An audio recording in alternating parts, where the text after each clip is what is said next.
Hi there, I'm going to show you how to replace the battery in this Mitsubishi key fob. You're going to need a Phillips head screwdriver. This is a 3.0. I'm going to be using a flathead screwdriver. This about normal size is fine. And you're going to need one of the 1616 batteries. You can get these off Amazon. I've put a link below in the description. First thing you want to do is use your 3.0 Phillips and remove this tiny little Phillips head screw. Next, you can just take your fingernail, split the two halves, and then there's this internal piece. Pry that out,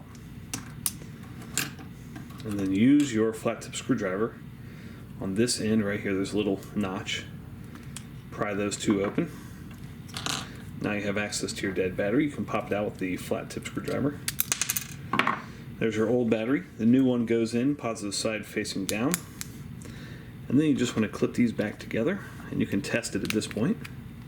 Squeeze those. Just get that a test. Make sure your red light's working there. This goes right in here, like so. And then you put this back on, and put your screw back in, and you're all set. Hope that was helpful. Make sure you hit that thumbs up button.